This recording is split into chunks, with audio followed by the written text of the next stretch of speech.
There are questions buried inside Pokemon that have never been answered. Not just fan theories floating around on message boards, but genuine, deliberate gaps in the lore. Places where Game Freak drew a curtain and never pulled it back. Moments in the anime where a door opened just enough to see something strange on the other side, and then quietly swung shut. Some of these mysteries have been studied for nearly 30 years. And tonight, we are going to sit with all of them. Every single one.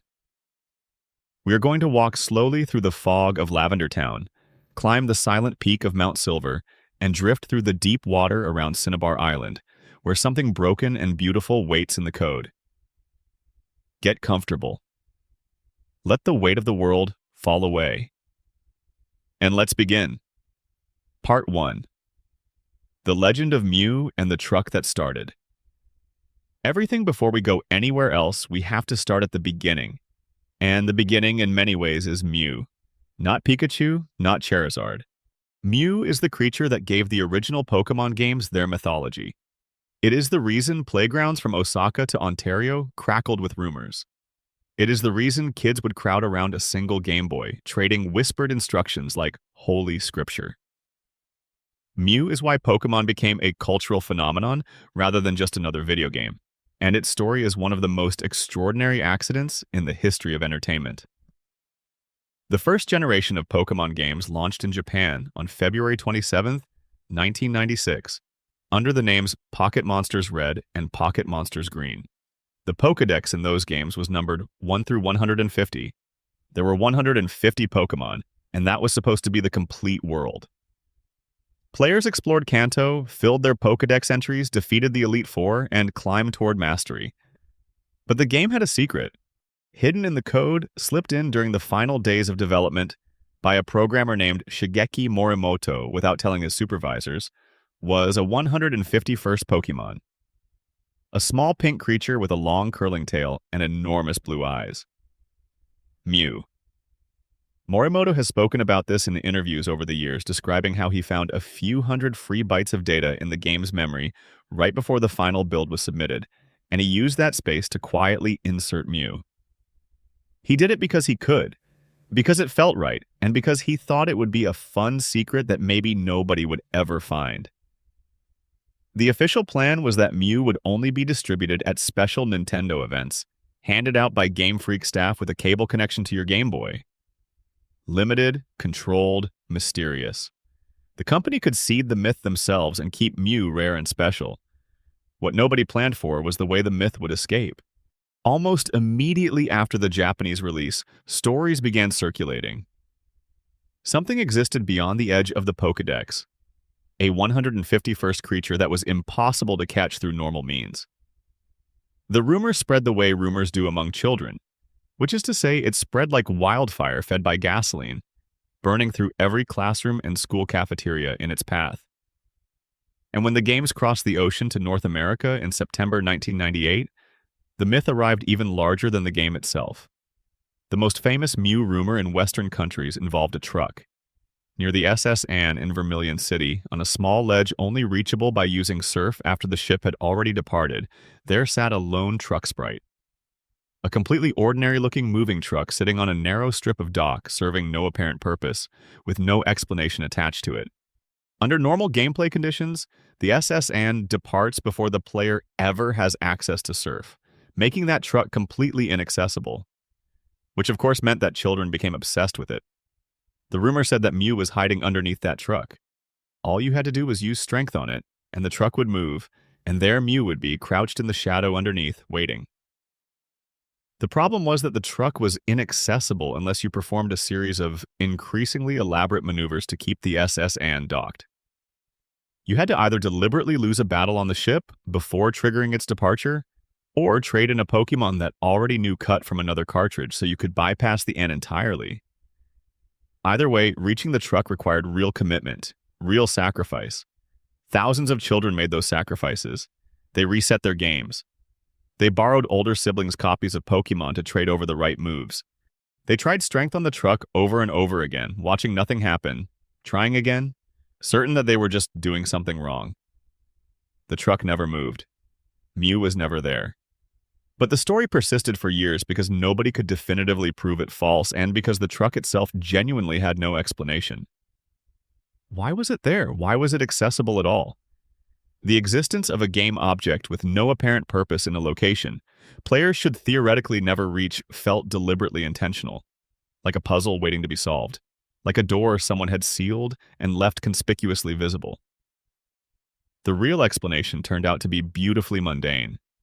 The truck was simply a decorative detail in a port city that the developers assumed would be forever out of reach. There was no secret. There was no Mew. But here is the thing that makes this story more interesting than just a debunked rumor.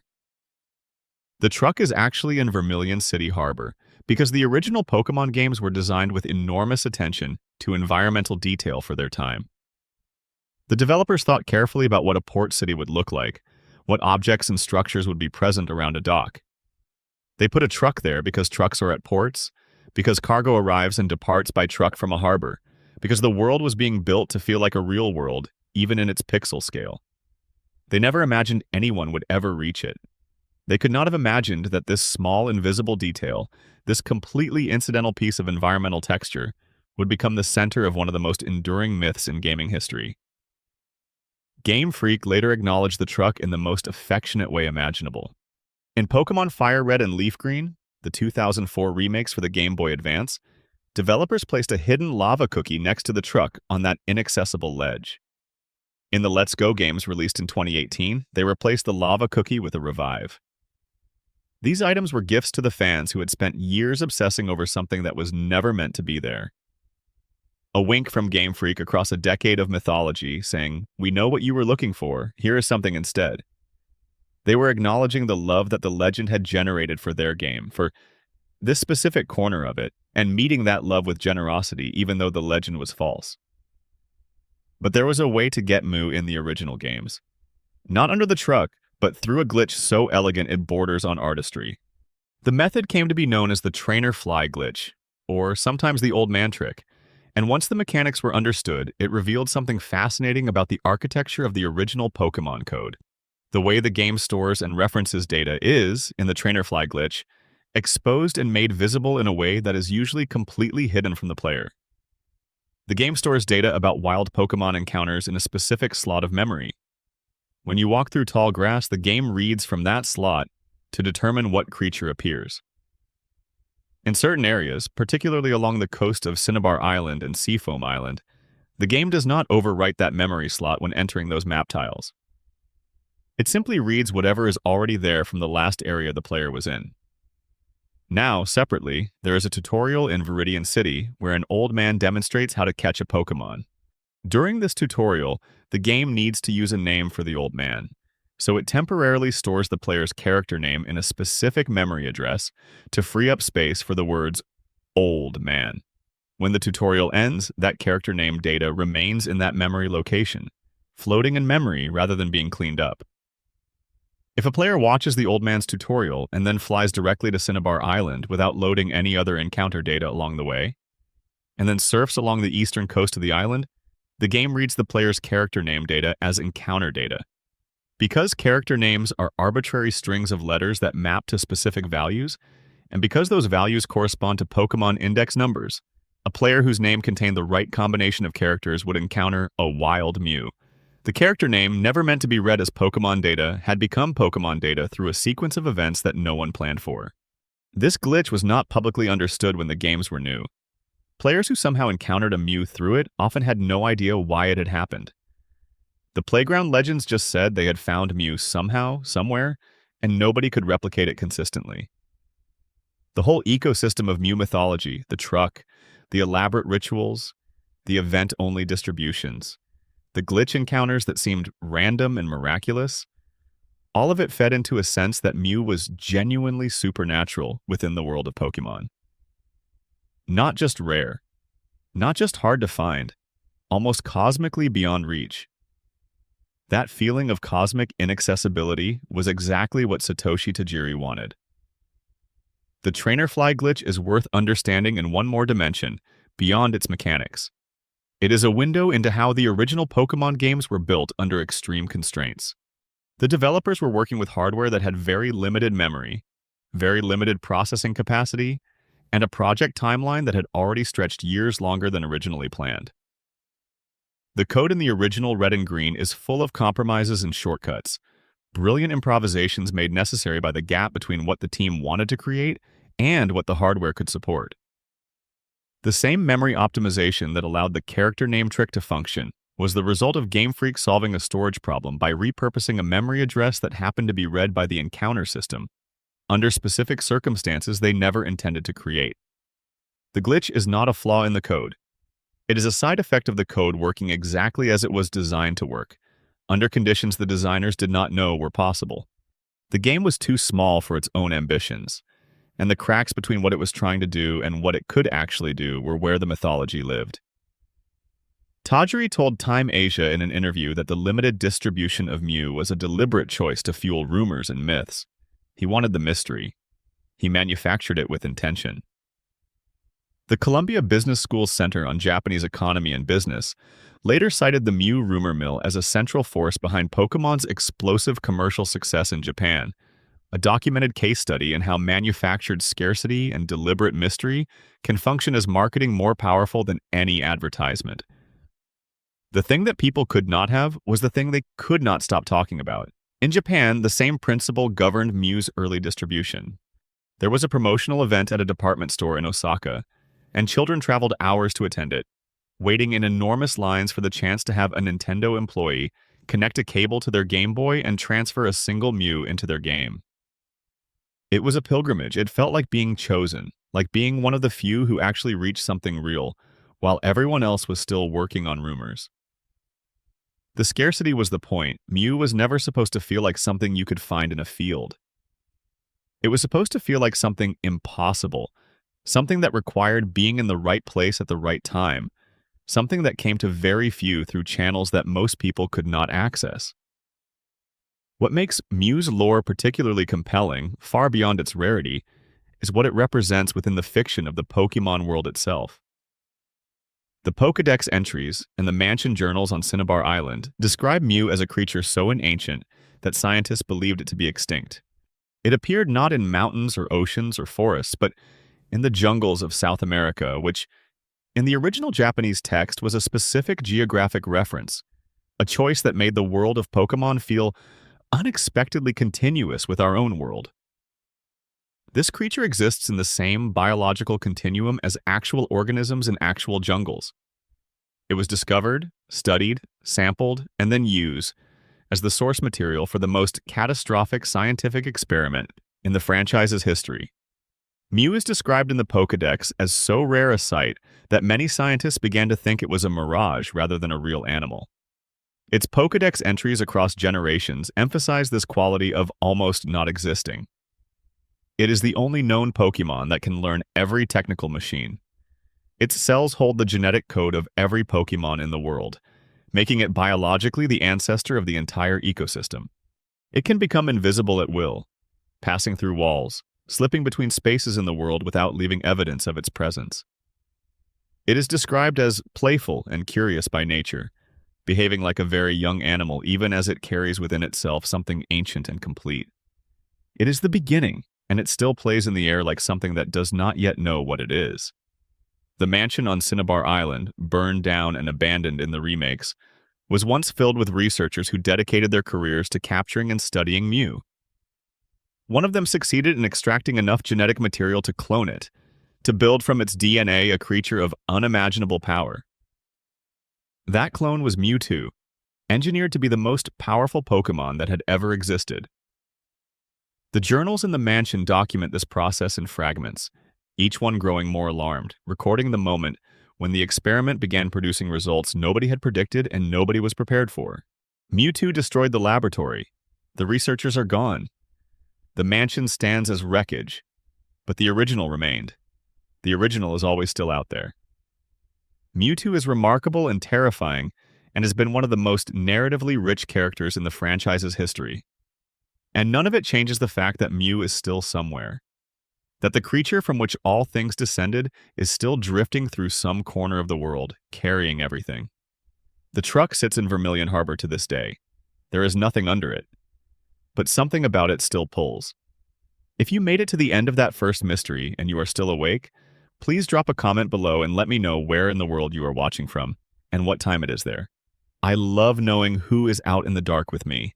And if you are not subscribed yet, please do that now so you never miss one of these. Okay, let us keep going. Part 2. Missing No, the creature made of nothing. There is a Pokemon that was never supposed to exist. It has no Pokedex entry. It has no trainer. It has no story within the world of Kanto. It arrived not through the careful creative work of Ken Sugimori or the game design intentions of Satoshi Tajiri, but through the raw, indifferent mathematics of a Game Boy processing something it was never meant to process. Its name is Missing No, short for missing number, and it is simultaneously the most famous glitch in video game history and one of the most philosophically strange things to ever appear on a small gray screen. When players performed the old man trick, surfing along the east coast of Cinnabar Island after watching the Viridian City tutorial, they would encounter creatures based on the letters in their character name. Most of the time, these encounters produce glitch Pokemon, strange, corrupted entities with scrambled sprites and impossible stats. But a specific set of letter combinations would produce Missing No, and Missing No had something the others did not.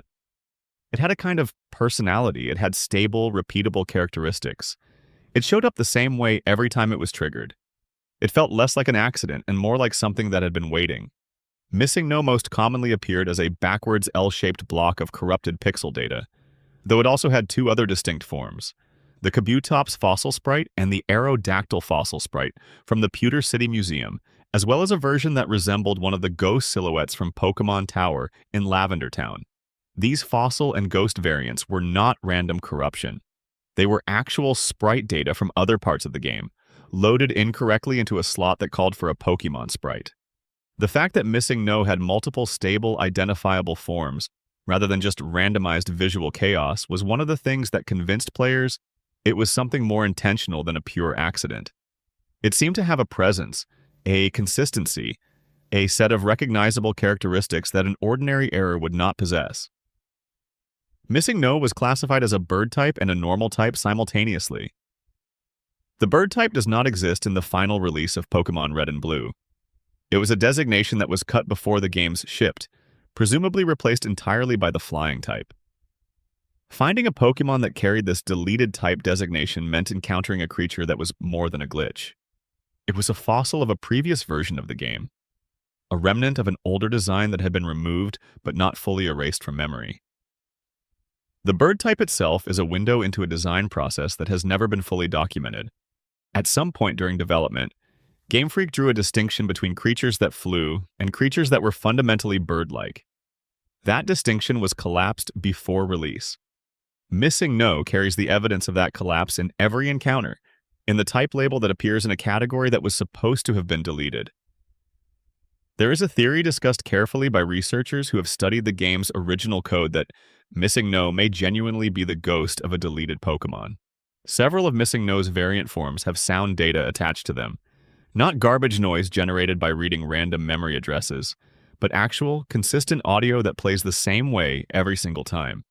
The research community has documented which specific Missing No index numbers have what appear to be intentional cry data.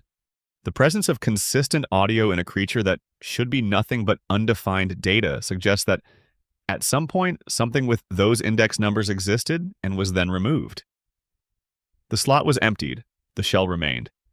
The cry remained too, attached to a slot that was supposed to be empty, waiting for something that had been taken away to come back and claim it.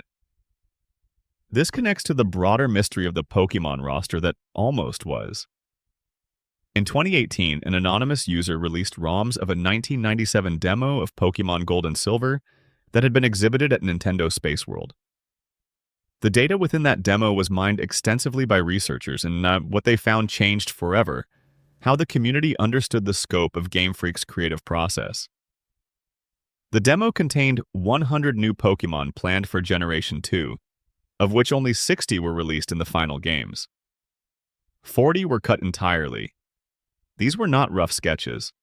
They were fully developed sprites, named creatures with assigned types and evolutionary relationships. Creatures that existed in a nearly complete state and were then removed for reasons that were never explained publicly. Among these cut creatures were Kotora and Raitora, a pair of electric tigers that had apparently been considered even during the original game's development, and then cut twice, once from Generation 1 and once from Generation 2. There was Kanya, a small normal-type creature intended as a baby form of Meowth. There was Kurisu, the original water-type starter for the Johto games before Totodile replaced it. A creature with a completely different aesthetic direction that would have changed the feel of the starter trio substantially. There were two unnamed squid Pokemon only known from their back sprites. There were Rinrin and Bararun, a two-stage family of bell-themed dark-type cats whose reconstructed artwork makes clear they were designed with the same care as every Pokemon that made it into the games. These creatures existed in a state of near completion and then vanished, and the only record of them is in ROM data from a demo cartridge that was never meant to be publicly examined. And then there was Gorochu. Gorochu was revealed in a 2018 Japanese newspaper interview with the designers of the Pikachu line. Gorochu was the planned third evolution of the Pikachu family, a fearsome creature with large fangs and two prominent horns, designed as the peak of the evolutionary family that was eventually truncated at Raichu. Gorochu was cut from the first generation due to concerns about game balance. The decision to end the Pikachu line at Raichu was practical and probably correct in terms of competitive design. But Gorochu existed. It was drawn. It had a name. It was a real planned Pokemon, and the franchise without it is a slightly different franchise from the one that could have been. When you have ever looked at Raichu and felt that faint sense of a line that should continue further, the answer is Gorochu. The ending was cut. What we have is not what was fully planned. The cut creatures from the Space World demo raise an uncomfortable and interesting question. What is a Pokemon? The question sounds simple. A Pokemon is one of the creatures in the games, one of the designs that made it past the development process and into the final product. But those 40 cut Pokemon existed.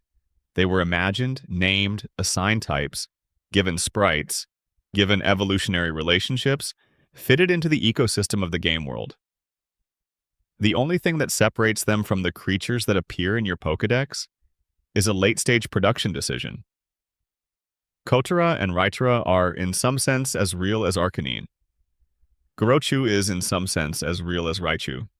The line between existence and non-existence in a fictional universe is apparently thinner and more permeable than it appears. The technical explanation for missing no is built on elegant programming mathematics. The variables the original games used to reference individual Pokemon were stored in 1 byte, meaning they could hold values from 0 to 255. Only 151 of those values corresponded to real Pokemon. The remaining slots were empty, or rather, they were filled with whatever data the game happened to find occupying that memory address, which could be anything. When the player's name characters happened to map to these undefined slot numbers, the game attempted to load a Pokemon that did not exist, and what it loaded instead was missing no, the thing the game produced when it tried to read nothing. The practical effect of encountering missing no was remarkable and was one of the primary reasons children sought it out. When a player encountered a missing no and then checked their items, the 6th item in their inventory would have its quantity increased dramatically, sometimes to over 150.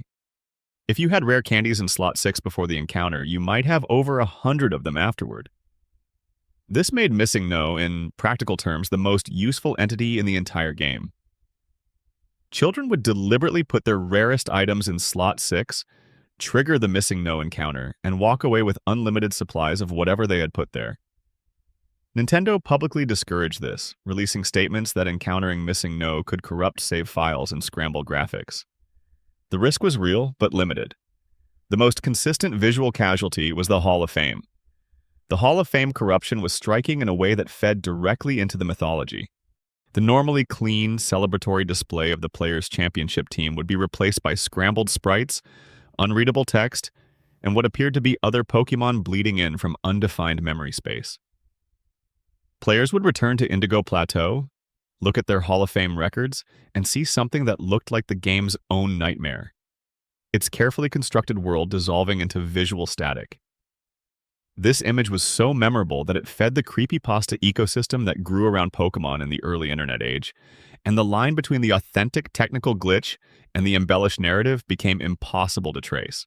There is a related glitch creature called M, sometimes written with a single quotation mark in front, that occupies a different index number from Missing No but shares its general nature as an entity that should not exist. M can be encountered through the same methods, but its properties differ. Most remarkably, M evolves.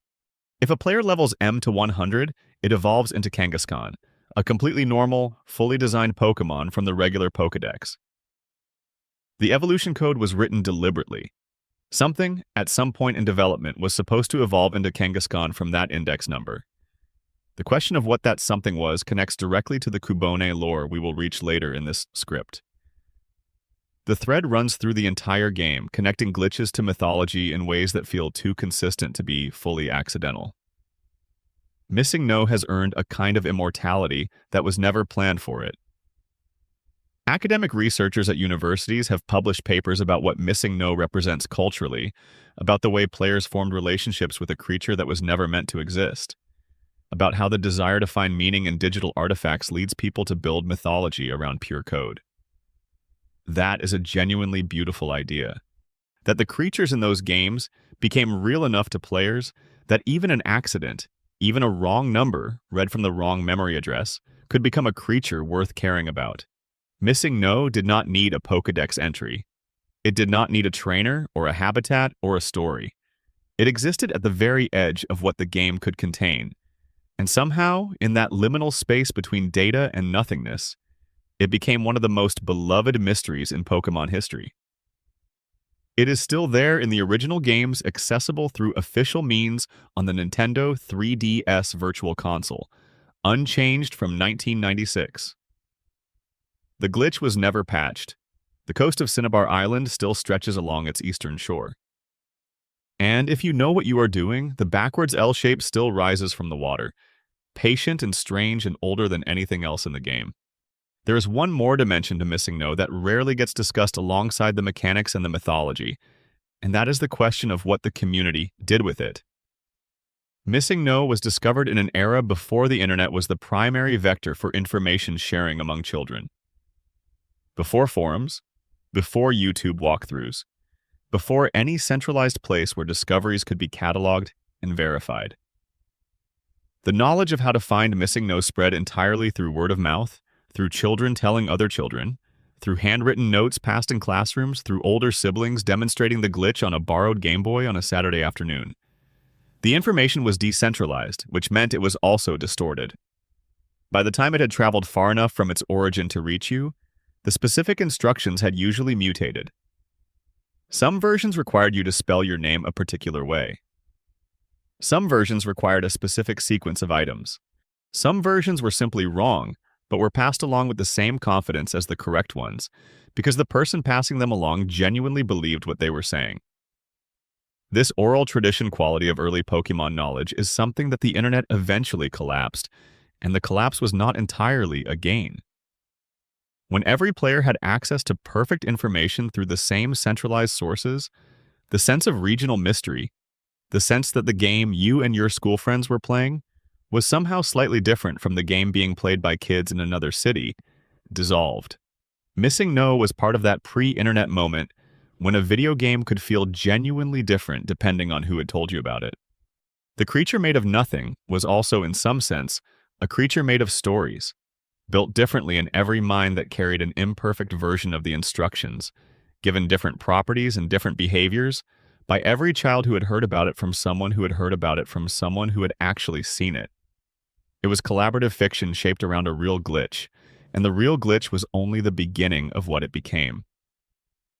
The researchers at the Cutting Room Floor, a wiki dedicated to documenting unused and cut content in video games, have spent years cataloging every aspect of Missing No's behavior, every index number, every cry, every sprite variant, every interaction with the game's systems. Their work makes clear that Missing No is not one thing but many, a family of undefined states that the game produces in slightly different forms, depending on exactly which undefined slot is being read. Some of these forms are stable, some are not. Some have consistent behavior across playthroughs, and some produce different results depending on what other data happens to occupy the relevant memory at the moment of encounter. The unified missing no of legend, the single backwards L creature that everyone agrees on, is actually a simplification of a far stranger and more varied phenomenon. The legend made it into one thing because one thing is easier to talk about. The reality was always more fragmented, more various, more genuinely undefined than the mythology allowed. Part 3. Lavender Town and the music that everyone remembers differently. There is a town in Kanto where the sky is always overcast and the wind sounds different than it does anywhere else. There is a tower there, very tall, filled with the graves of Pokemon who have died. The music that plays when you walk into Lavender Town is not like the cheerful, adventure-ready compositions of Cerulean City or Pallet Town. It is something else. Something sparse and high-pitched, built from tones that feel slightly misaligned, like a melody being played on an instrument that is slightly out of tune with itself. The music of Lavender Town has unsettled people for nearly 30 years. And around that music, one of the most elaborate pieces of gaming mythology ever created has taken root. The story is called Lavender Town Syndrome, and it goes like this. Shortly after the Japanese release of Pokemon Red and Green in February 1996, children between the ages of 7 and 12 began falling ill. The symptoms reportedly included severe headaches, nosebleeds, insomnia, and episodes of irrational, aggressive behavior. In the most extreme version of the legend, more than 200 children committed suicide, and the deaths were traced directly to Lavender Town's music. The game's original soundtrack, the story claimed, contained specific high-frequency tones that young, sensitive ears could detect, but adult ears could not. These tones operated through the mechanism of binaural beats, producing neurological effects in developing brains that were catastrophic. Nintendo allegedly discovered what had happened, quietly altered the music before the international releases, and buried the evidence. This story is false. There is no record of any children dying as a result of the Lavender Town music. Japanese newspaper archives from 1996 contain no reports of a mass illness or suicide cluster linked to Pokemon.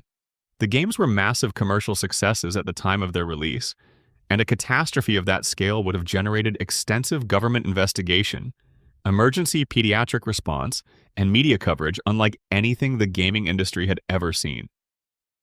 A crisis of that magnitude connected to a Nintendo product would have been front-page news everywhere. There is no record of it anywhere. The story originated online in approximately 2010, appearing on creepypasta forums. It spread because it attached itself to something genuinely real. The fact that Lavender Town's music was actually changed between the Japanese and international releases. That real difference was the seed from which everything else grew. Someone heard the original Japanese theme, compared it to the version Western players received, found it stranger and more dissonant and more genuinely uncomfortable, and invented an explanation for why it had been changed. The original Lavender Town theme from Pokemon Red and Green does sound different from the version in Red and Blue. It is higher in register, more dissonant, built around chord combinations that feel less resolved than typical Game Boy music of the era.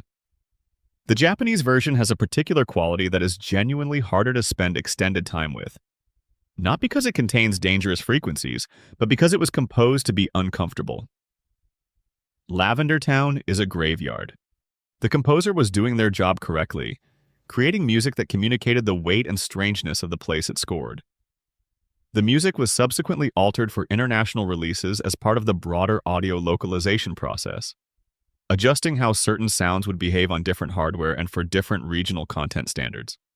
The difference between the two versions is real enough that once you have heard both, they are clearly distinct compositions in emotional character. The Japanese original has a quality of genuine unease that the international version softened. And that real difference, documented and audible and verifiable, was enough to make the legend believable to people who had never thought to question it. The creepypasta accumulated fake evidence over years. Fabricated screenshots of Japanese news articles, altered spectrograms that supposedly revealed hidden images in the audio waveform, testimonies from players who claimed to have experienced headaches or disturbing dreams. The legend became so fully realized that it achieved a kind of secondary reality, a life as authentic folklore even in the knowledge of its origins. What the legend gets right, even in its total factual incorrectness, is the significance of the place. A child who encountered the genuine original Lavender Town music in a quiet room at night, through headphones, might well have felt something that was difficult to name and that stayed with them. Not because of hidden frequencies causing neurological damage, but because the music was doing its job, communicating something true about a place of mourning. The music tells you where you are before the screen has fully loaded. It tells you this is different. This is the place where something is not okay. Pay attention. The Lavender Town of the original games is the only place in Kanto where death is acknowledged directly. Pokémon throughout the rest of the game exist in a state of perpetual optimism. They battle and grow and bond, and the question of what happens when they die is almost never raised. Lavender Town punctures that optimism completely and without apology. The Pokémon Tower is full of headstones. Trainers come there to mourn. People stand over specific graves. A ghost haunts the upper floors, a creature whose identity is revealed only through a specific item obtained elsewhere. A ghost that carries a grief so particular and so human feeling that encountering it for the first time as a child is genuinely disorienting. The Sylph Scope needed to identify the ghost in the Pokémon Tower is locked behind a completely separate story thread involving Team Rocket and a corporate headquarters takeover in Saffron City. The player must fight through an entire office building of thugs, defeat a mid-tier villain, retrieve a keycard, find the Sylph Scope in the chaos of battle, and only then return to Lavender Town with the ability to see what the ghost actually is. The game was designed to delay the identification deliberately, to make the player spend time in that tower with something unidentifiable, something that resisted their ability to interact with it in the normal Pokémon way. The ghost in the tower could not be caught, could not be battled, could not be reasoned with. It simply stopped you. It blocked the path. The inability to do anything about it, the structural helplessness of standing in front of something you could not fight, was an unusual experience in a game otherwise premised on the ability to overcome all obstacles. When the Sylph Scope finally reveals the ghost as a Marowak, the emotional impact of that reveal is built entirely on what the game has already told the player about Cubone and Marowak, information distributed across Pokédex entries and in-world dialogue over the entire Kanto region. The ghost is a mother who died protecting her child from Team Rocket. Her child is Cubone, alone in the tower below, crying. She cannot leave because her grief for the child who is still vulnerable is stronger than her ability to move on. When the player defeats her in battle, she ascends. And then the tower continues, with the music slightly different in the floors above, as if something heavy had been lifted from the air. The music of Pokémon Gold and Silver, released in 1999, remixed the Lavender Town theme for a changed world. In those games, the Pokémon Tower had been demolished and replaced with a radio tower. The graves had been moved to a new structure called the House of Memories at the edge of town. What was once a place of eerie, supernatural activity was now a telecommunications infrastructure project. The shift was intentional and slightly melancholy. Progress had arrived in Lavender Town.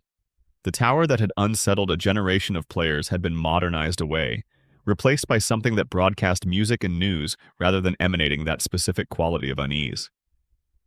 The new theme for the remade town was gentler, nostalgic even, as if the game itself acknowledged that something had been lost when the old tower came down.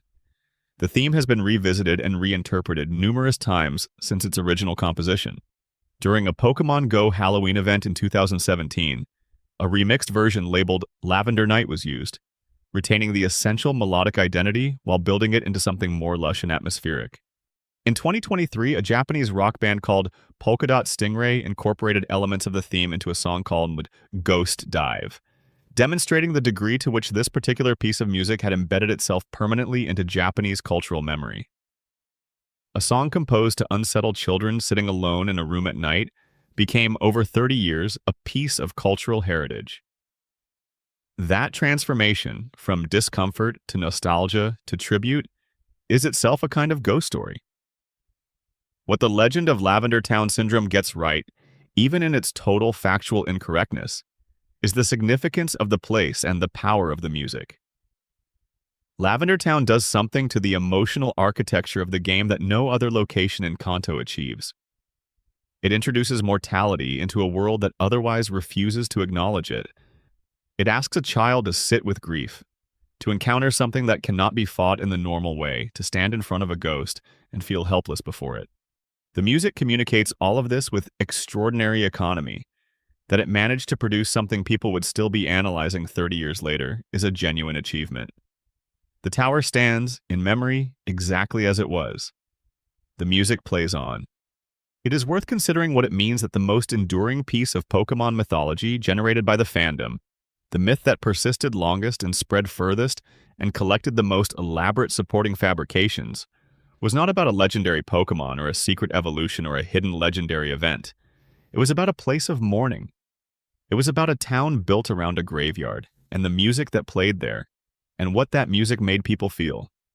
The Lavender Town Syndrome story is not really a story about audio engineering or neurological harm.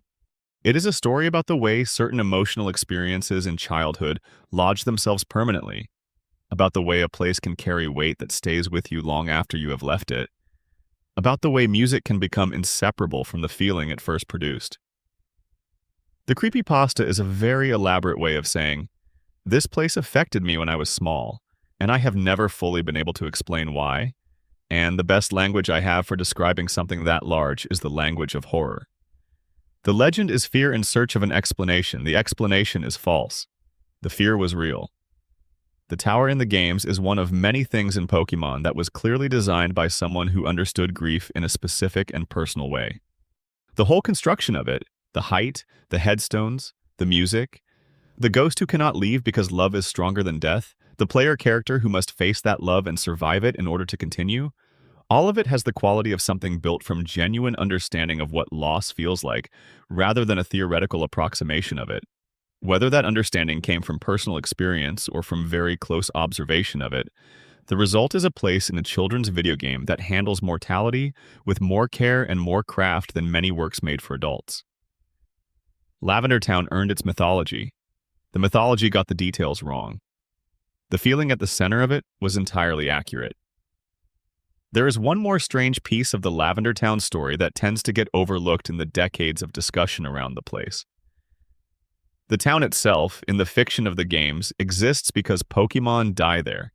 Not because it was a center of commerce or agriculture or strategic military importance, because Pokemon have been coming to this specific location to die for long enough that a tower was built to hold them, and then a town grew up around the tower. The economic and social existence of Lavender Town is downstream of the fact that Pokemon end their lives on this particular piece of land. The residents of the town chose to stay near that. They chose to make their lives in proximity to the most visible evidence in all of Kanto that Pokemon, like everything else, are mortal. The curio shop sells Poke Dolls. The town's radio station broadcasts, people live here, raise families here, grow old here. All of it in the shadow of the tower. All of it in the presence of that music. That choice, communal and sustained and never explained, is as mysterious in its own way as any glitch or ghost or hidden creature. People built a town here. They stayed. The tower stood over them. The music played. Part 4. The Ditto Theory and the Question of What Was Left Behind. There is a Pokemon that has no gender. It has no history. It has no natural habitat that makes intuitive sense. It weighs exactly the same as Mew. Its base stats are distributed in identical proportions to Mew's base stats. It can learn Transform naturally, exactly as Mew can. Its shiny color is a pale blue, the same shade as Mew's shiny color. In the original games, in Pokemon Yellow specifically, Ditto appeared in only 2 places: the Pokemon Mansion on Cinnabar Island and the Cerulean Cave. The Pokemon Mansion is the site of the scientific experiments that created Mewtwo from Mew's DNA. The Cerulean Cave is where Mewtwo itself lives after the player has become champion.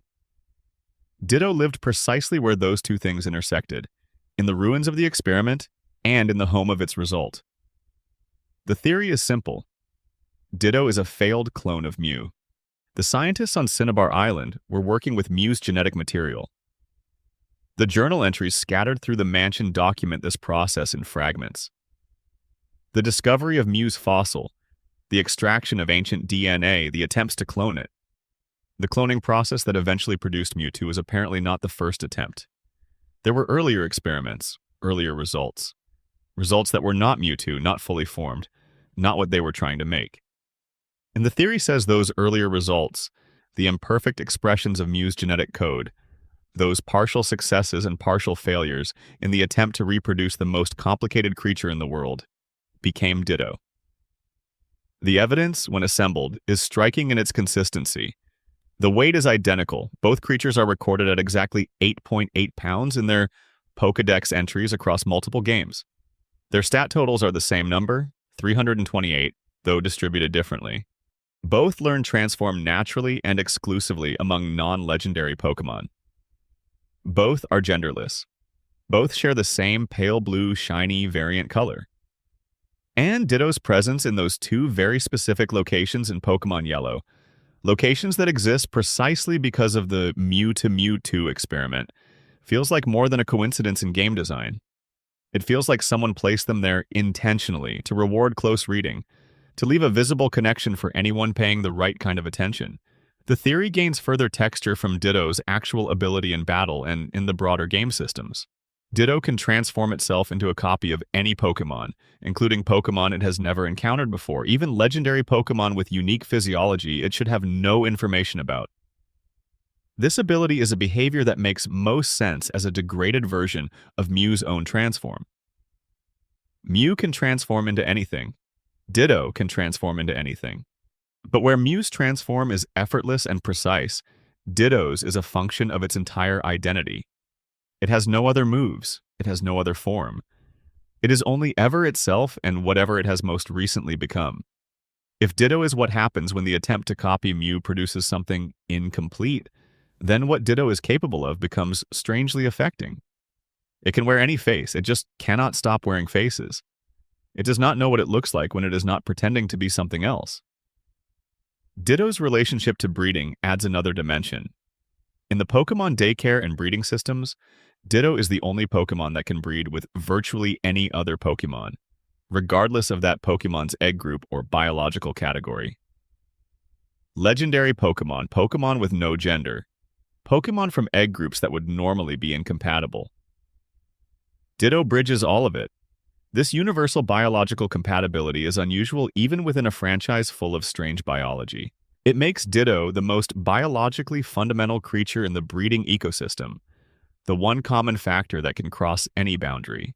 If Ditto carries some echo of Mew's genetic universality, the fact that Mew's cells contain the genetic code of every Pokémon in the world, then Ditto's ability to reproduce with any creature begins to make a different kind of sense. It is not capable of everything Mew is capable of, but it retains, in imperfect and degraded form, this one deep quality, a relationship to all living things that no other creature possesses.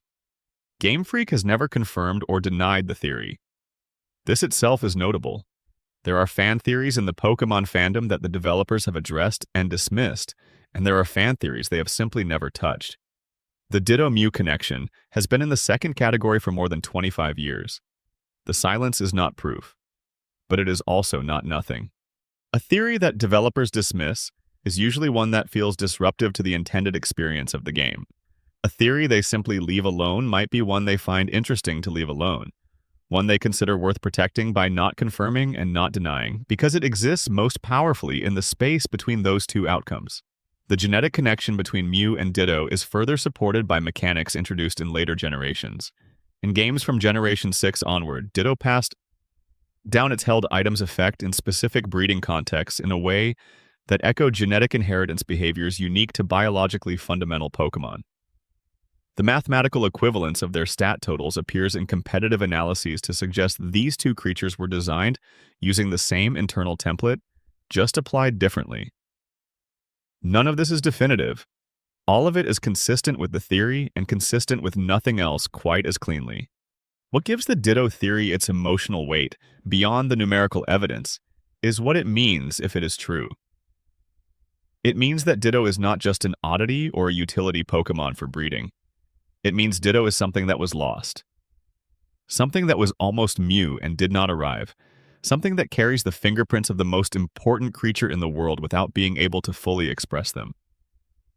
Something that can wear every face except the one it started with. Something that was made from the most ancient and complete genetic code in existence and came out incomplete. If this is what Ditto is, then it is everywhere in the games because there were many of them, many attempts before the successful one, many imperfect expressions of the same trying to exist that never quite made it all the way. The Ditto theory is, at its heart, a theory about what it means to be a copy. About how much you have to have in common with the original before you stop being a copy and start being something else entirely. About whether something made from the same material, but not quite the same design has worth, has its own identity, has a claim to being real. Ditto has worth. It has its own identity. It is absolutely real. It is also, possibly, not quite what it was supposed to be. Most things are not quite what they were supposed to be. That does not make them any less themselves. There is a secondary branch of this theory that takes the connection between Mew and Ditto in a different direction, one that focuses not on the Cinnabar experiments, but on something older. Mew is described as the ancestor of all Pokemon, the creature whose genetic code contains the blueprint for every living thing in the world.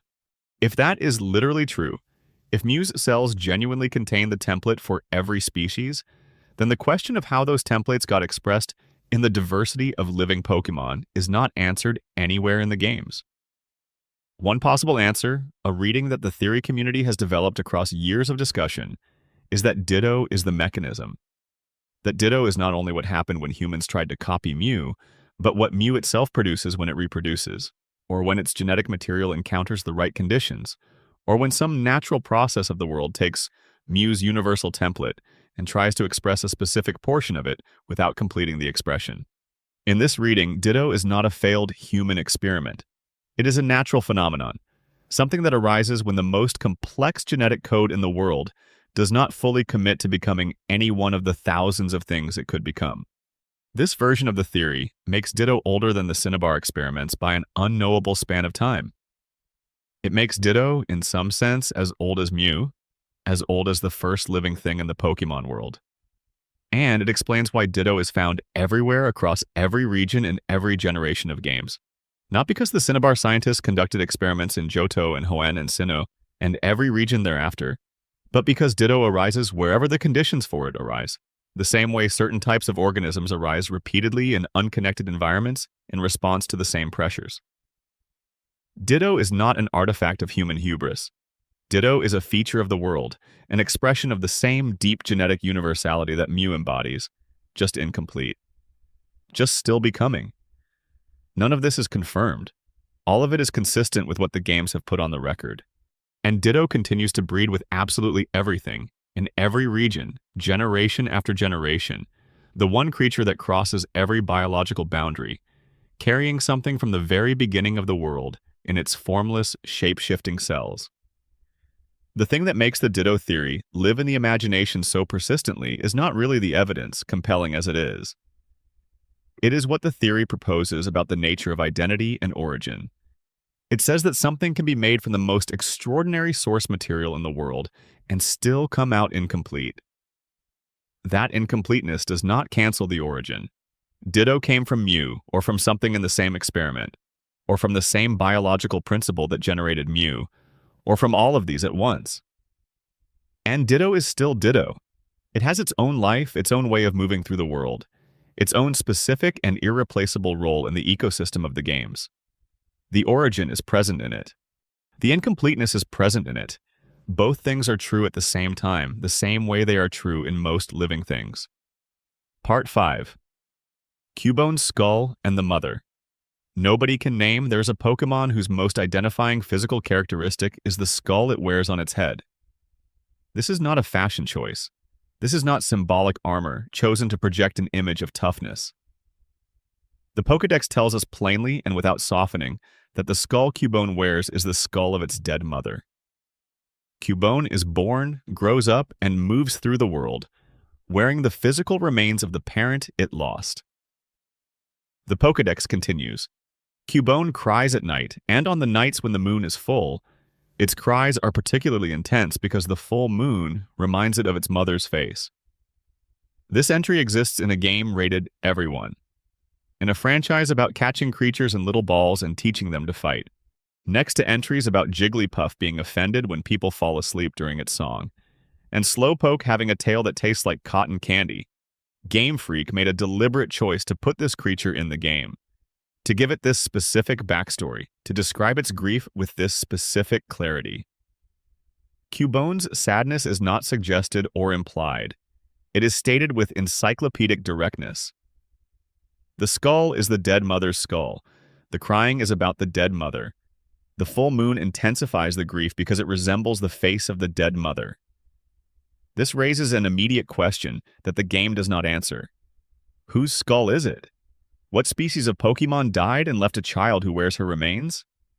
The shape of the skull, its size, and particular curvature has been studied by fans for decades in hopes of identifying the species from anatomical evidence. The leading candidate, almost universally agreed upon, is Kangaskhan. Kangaskhan is a normal-type Pokemon characterized by a distinctive feature. Every adult Kangaskhan carries an infant in her pouch. Every single one. The infant Kangaskhan that appears in the pouch is part of the adult sprite and design. The adult and the infant are presented as one unit in the games. Permanently together, their bond visually inseparable. When Kangaskhan were given a Mega Evolution in Generation 6, the mechanic chosen was that the baby climbs out of the pouch to fight alongside its parent, the first time the infant was ever depicted as separate from the adult. The connection between these two creatures, mother and child as a single design unit, runs so deeply through Kangaskhan's entire conceptual identity that separating them even briefly required a special evolution form to accomplish. What happens to the infant in the pouch if the mother dies? What does a baby Kangaskhan who has lost her mother become? The answer the community has consistently arrived at is Cubone. The baby in the pouch, separated from her mother, wearing the skull of the creature whose entire design was built around protective parenthood. The Pokédex entry for Kangaskhan notes that she will fight fiercely to protect the infant in her pouch and never runs from battle. The Pokédex entry for Cubone notes that its mother never comes back. These two creatures are telling the same story from opposite ends of it. In the original game code, researchers found evidence that Marowak, Cubone's evolved form, was at one point intended to evolve further into a Pokémon at an index number now occupied by Kangaskhan. This would have created a complete three-stage line: Cubone, Marowak, Kangaskhan. Loss. Grief processed into strength. Strength transformed into the capacity to protect the next generation. The line was broken before release. But the glitch Pokemon M, found through similar methods to Missing No, evolves into Kangaskhan when leveled. Many researchers believe M occupies the data slot that once held the bridge between these families, the evolutionary link removed, but not fully erased. The ghost of the connection still operates through a glitch. The code remembers what it was designed to contain. And then there is the Space World demo. When the 1997 development data for Gold and Silver was examined in 2018, researchers found a sprite for an evolved form of Marowak that no one had ever seen. The back sprite depicts a creature clearly resembling Marowak's silhouette, but unmistakably holding something in its arms. A smaller creature nestled against it. The image is low resolution, but the interpretation that it depicts a Marowak evolution carrying a child, the way Kangaskhan carries her own, is nearly impossible to argue against. The evolutionary line existed. It was drawn. A Marowak who had grown past her grief, who had found a way to become a protector again, carrying a young one into a future built on the foundations of what she had survived. It was cut. The shadow it left has been visible in the code for anyone determined enough to look. The ghost in Pokemon Tower adds another layer. The ghost haunting the upper floors of the tower is revealed through the Sylph scope to be a Marowak killed by Team Rocket. Not a random ghost, not an unexplained haunting. This Marowak, this particular mother, killed by this particular criminal organization while trying to protect her child. Team Rocket in Pokemon's fiction are not merely criminals who steal and intimidate. They are an organization that specifically targets Pokemon, that kills them for parts, that violates the relationship between Pokemon and the people who care for them, in ways the franchise considers genuinely monstrous. The Marowak Ghost is the most direct expression of what Team Rocket does and what it costs. The game asks the player to do something uncomfortable. You cannot catch the ghost. You cannot battle it in the normal sense. You can only dispel it by facing it with the Sylph Scope equipped, taking its attacks, and defeating it in a fight it does not want to have. The ghost is not malicious. It is not haunting the tower because it wants to harm anyone. It is there because it cannot leave while its child is unprotected. Your victory in that fight is what releases her. She ascends because you were strong enough to face her grief and survive it. The emotional logic of this is genuinely strange. You free the mother by defeating her? You prove to whatever part of her is still fighting that her child is strong enough now. She can let go because something survived her. Satoshi Tajiri said in an interview that Cubone emerged from the thought of how sad it would be for a Pokemon to die, leaving behind a child who would carry the physical evidence of that death on its own body forever. This level of deliberate emotional darkness in a franchise marketed to children was unusual in 1996. It simply is part of the game, sitting alongside everything else, not bracketed or softened, or given special treatment that marks it as different from the rest of the content. Cubone was originally going to be named Orphon in English, a name that would have made its origin story entirely explicit in the naming itself. The English team ultimately chose Cubone, which carries its meaning more obliquely, but the abandoned name Orphan has stayed in the community's memory as a document of intent. Someone, during the localization process, considered calling this Pokemon by a name derived directly from the word orphan. They came close, they chose a softer word in the end. But the thought was there. In Pokemon Sun and Moon, a mechanic called SOS battles was introduced, where wild Pokemon could call for help when they were in distress. When a wild Cubone in Pokemon Sun and Moon is cornered and calls for help, the creature that appears to assist it is a Kangaskhan, not another Cubone, not a Marowak. A Kangaskhan comes to protect the creature in the skull. The game coded this specifically. This was a deliberate choice by the developers. They chose to confirm, through a mechanic rather than through text, that the connection between these two families is real. The Kangaskhan comes because somewhere in the code, she knows. There is one more piece of this that deserves to be said slowly. Marowak evolves from Cubone at level 28. The evolution is a developmental one, a creature growing from one stage of life to the next. What the evolution represents in the context of the lore is a question the game never addresses. When Cubone becomes Marowak, does it stop wearing the skull? The answer, visible in the sprite, is no. Marowak still wears the skull. Marowak is an adult, a fully grown Pokemon by the standards of the game's systems, and it still carries the physical remains of its mother. The grief does not leave with childhood. The skull stays. The bone club that Marowak wields in battle is made from the same material as the skull, suggesting a connection between mourning and the way this Pokemon fights, between the loss it carries and the strength it develops. Marowak became powerful. Marowak became capable of protecting itself in ways that Cubone could not. And still the skull is there, still the mother is there on its head, as she has always been. The mother has no name. In all of the Pokemon fiction across all of its media, across nearly 30 years of games and anime and manga and film, the Marowak who died protecting her child has never been named. She appears in the game as a ghost. She is defined entirely by her relationship to her child and by the manner of her death. She is the unnamed mother in the skull her child wears. And that namelessness, that specific absence of identity beyond her role, is perhaps the most quietly affecting thing the franchise has ever done. She is described everywhere.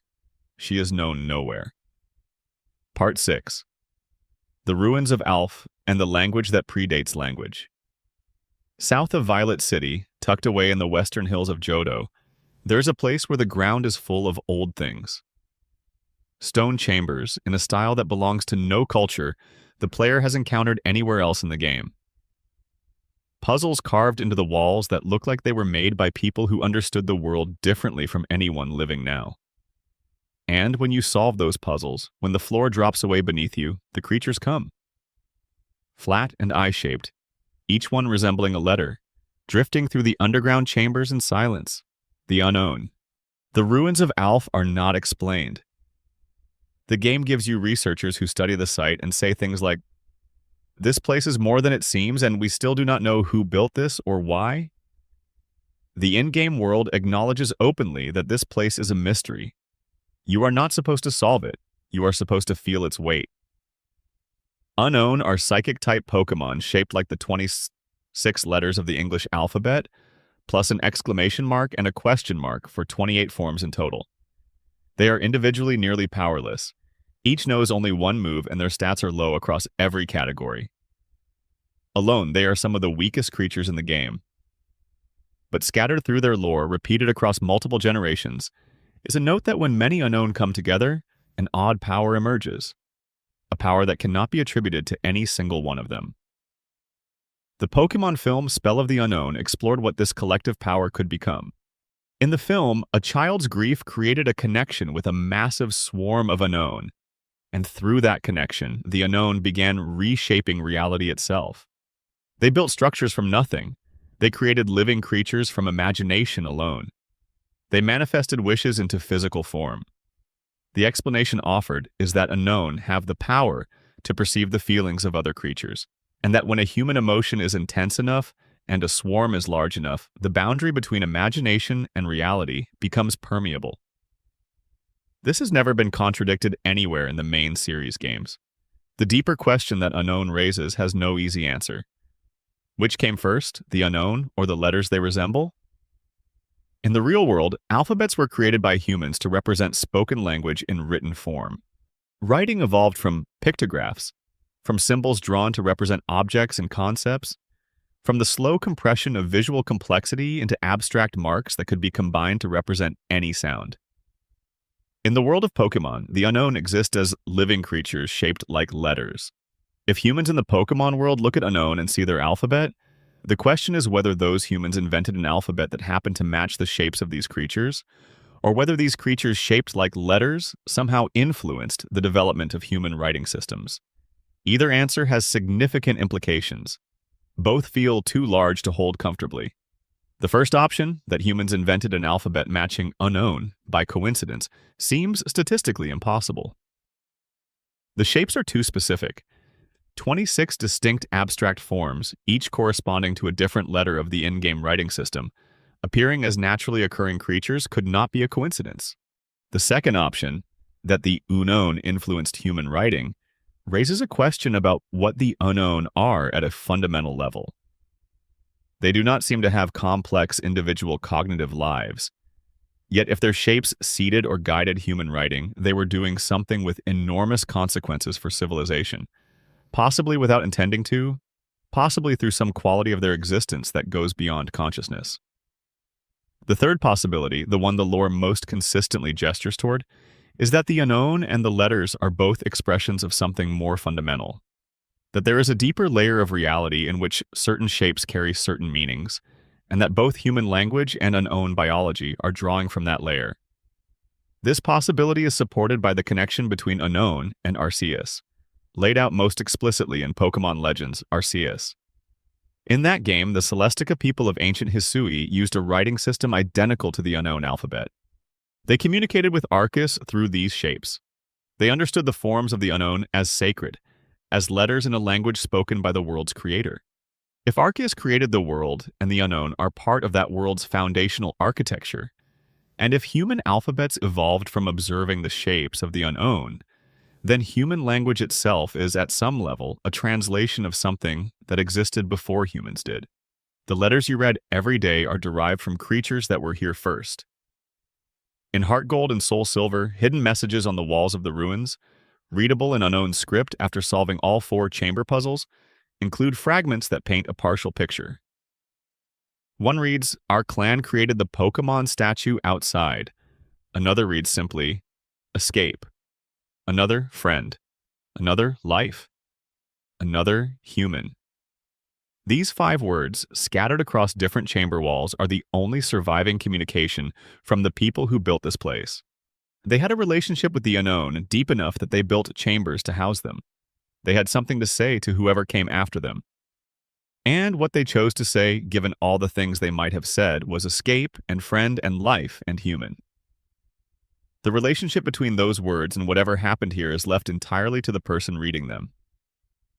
The ruins appear across multiple regions: Solatian ruins in Sinnoh, the Tanobe chambers on the Sivi Islands, the Celestica ruins in ancient Hisui. Different continents, different peoples, different historical eras, but the same architectural style and the same creatures. The implication is that the relationship with Unknown was an ancient practice that spread across the ancient world of Pokemon, the way certain spiritual architectures spread across the ancient human world. Independent, but convergent, drawn toward the same understanding by the same deep quality of the creatures themselves. What is most affecting about the Unknown is their muteness. They drift. They observe. In the underground chambers of Alph, they circle in the dark, 28 varieties of the same essential creature, each one shaped like a different symbol, none of them communicating anything that can be heard. If they are letters in a language for which we do not have a grammar. If they are words in a sentence that has not yet been assembled. The ruins exist to hold them, to keep them gathered in a place where the walls remember. The people who also once gathered here to be near them. The people have been gone for a very long time. The Unknown are still here. Patient, quiet, drifting in the shape of every letter that was ever written. The internal development data for Pokemon Gold and Silver, which included the Space World demo that was examined by the research community in 2018, revealed that the Unknown were originally planned to be even more various in form than they are in the final game. Placeholder sprites existed for Unknown shaped like punctuation marks beyond the exclamation point, and question mark that made it into the final game. Comma shapes, period shapes, possibly bracket shapes. These were apparently cut before release, likely for balance and clarity reasons, but their presence in the development data suggests that at one point, the Unknown were conceived as a complete symbolic system, not merely the alphabet, but the full set of marks used to give language meaning. The pauses, the stops, the indicators of emphasis and structure. A complete written language rendered as living creatures. The version of the Unknown that reached players is already extraordinary. The version that was planned, if the placeholder data is accurate, would have been something genuinely unprecedented. In the Pokemon Adventures manga, which has its own independent canon from the games but draws from the same source material, the Unknown play a more active role in the story than they do in any version of the main series. The ruins of Alph in the manga are a site of genuine danger, where the collective power of the Unknown is not simply mysterious but actively threatening under the wrong conditions, capable of manifesting consequences in the real world in response to the emotional states of people nearby. The manga is willing to show outcomes from unknown activity that the games only imply, and what it shows is consistent with the lore the games have established. That these individually weak creatures, gathered in sufficient numbers, touch something in the architecture of reality that nothing else in the Pokemon world can reach. Across every game in which they appear, in every ruin, in every region, the Unknown have never spoken directly to a player character. They have never provided information about themselves. They have never explained what they are, where they came from, what the connection to the ancient peoples who built the ruins around them actually meant. They drifted in Johto. They drift in Sinnoh. They drifted in the ancient Hisui that existed centuries before the games most players know. They will presumably drift in whatever comes next, in whatever ruins the next generation builds to hold them, patient and uninterpretable, shaped like every letter we have ever used to say anything at all. And yet the Unknown are categorized in the Pokédex as symbol Pokemon. Not ancient Pokemon, not ruined Pokemon, not psychic Pokemon, though they are psychic type. Symbol Pokemon. The categorization suggests that whatever else they are, their primary identity in the taxonomy of the world is as representations of something. They are symbols before they are creatures. They mean before they are. The question of what they mean, what their existence signifies within the world that contains them, is the one the franchise has been placing in front of players for nearly 30 years without ever quite answering. It seems like something that should have an answer. It seems like a question with a solution waiting at the bottom of it if only you looked at the right ruins in the right order with the right item in your bag. But the ruins have all been solved now. Every puzzle in every chamber, And the message on the other side of all of them is still just those 5 fragments. Escape? Friend. Life, human. And the one that tells you the clan built the statue outside, which is perhaps the one that contains the most information and conveys it in the most abbreviated and difficult way. A clan. A statue outside. The history compressed into 3 words, handed to you through creatures that have been here since before the clan arrived and will be here long after you leave. Part 7. Red on the mountain, saying nothing. At the top of Mount Silver, above the clouds where the snow falls without interruption, and the wind is cold enough to cut through anything, there is a boy standing alone. He has no name in the game that contains him. He is listed in the encounter menu as Pokemon Trainer. He has not spoken to anyone in a very long time. He is Red, the protagonist of Pokemon Red and Blue, the character the player controlled through the entire original adventure, and he has been standing here since the events of those games ended. You encounter Red at the conclusion of Pokemon Gold and Silver. After completing the Johto storyline, after becoming champion for the 2nd time in 2 consecutive games, you are told by the new champion about a trainer on the mountain. The mountain itself requires navigation through an entire cave system filled with powerful wild Pokemon, a climb presented as the hardest traversal challenge in the Johto games. You arrive at the peak. The music stops. And there he is. Red's team in this encounter is the most famous opponent team in Pokemon history. His Pikachu is level 81, the highest level Pikachu in any main series game, and it is clearly meant to be the same Pikachu from Pokemon Yellow, the version of the first game where the player's starter was Pikachu who refused to go into a Pokeball and instead followed the player through the whole adventure.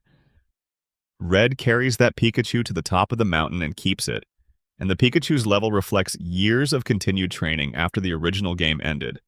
The rest of his team includes all 3 starter evolution lines from the first game at very high levels, suggesting he caught all 3 at some point and raised them all to their final forms. His Snorlax is there. His Espeon, the evolved form of Eevee through friendship, is there. This team is a love letter to the original generation written in battle mechanics, assembled carefully, carrying enormous weight for anyone who spent real time with the original games. Red says nothing. When you walk up to him, there is no dialogue. There is an exclamation mark indicating he has noticed the player's approach. And then the battle begins. He does not introduce himself.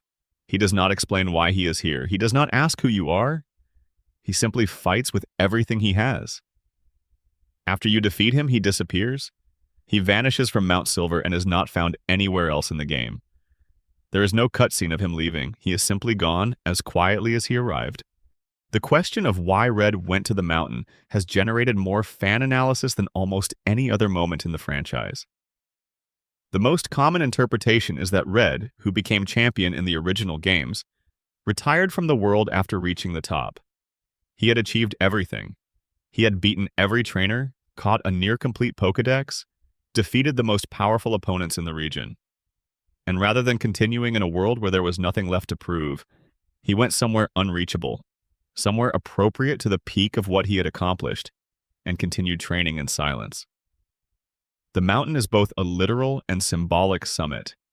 Red went to the top of the world because that is where the best trainer belongs. But there is something in the silence that goes beyond pure ambition.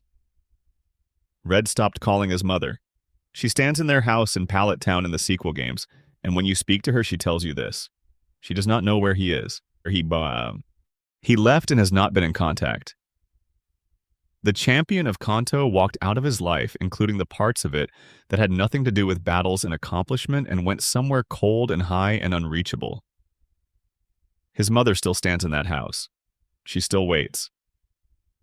The game does not frame this as a tragedy. It does not editorialize. It just tells you the fact, in the flat dialogue delivery of every other NPC in the game, and leaves you to feel whatever you feel about it. Blue, Red's rival in the original games, is in these same games. He became the Pokemon gym leader of Viridian City. He chose, after everything, a different resolution to the same question of what comes after the summit. He settled into a community role. He leads a gym. He can be found at his desk or in the gym, accessible and present in the daily life of the region. Red and blue represent two different answers to the question of what you do when you have reached the top of everything, and the game presents both answers without judgment, which means it leaves the question of which answer is correct entirely to the player. The silence itself is what makes the encounter with Red the most celebrated moment in the franchise's history for many players. He does not explain himself, he does not need to. His presence on the mountain is the explanation. Everything that could be said about what he has achieved and what he has sacrificed and what he has become is already visible in the encounter, in the team he has built, in the level of his Pikachu, in the location he chose to inhabit, in the fact that the music stops when you reach him as if the game itself fell quiet in acknowledgement. The silence does the work that 1,000 lines of dialogue could not do. Red reappears in Pokémon Sun and Moon as an older character, a cameo that arrived 20 years after his original appearance. He is an adult now, depicted with a different design that reflects the passage of time. He is still largely silent. He arrives in Alola with Blue, and the two of them function as optional battle opponents in the post-game, trainers from the past who have come to the newest region, and stand there offering the player a chance to fight them. Red still does not explain himself. He does not give interviews about what he did on the mountain or why he went there.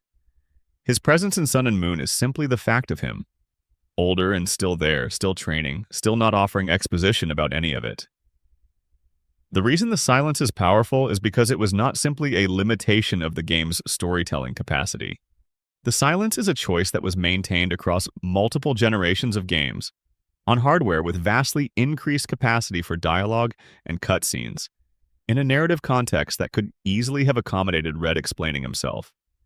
The developers kept him silent because his silence communicates something that dialogue would collapse. He is the thing you are always moving toward in a Pokémon game.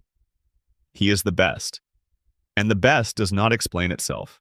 It simply is what it is, standing at the dome, wordless, in the snow.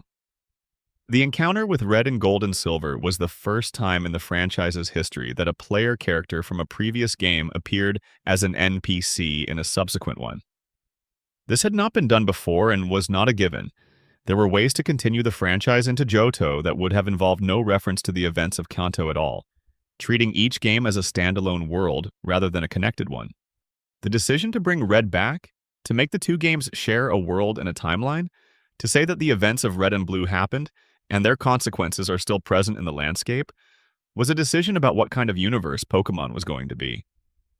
It was going to be one where things lasted, where the best trainer who had ever lived was still out there somewhere, still training, still unreachable by normal means, still the benchmark against which every subsequent champion would be measured.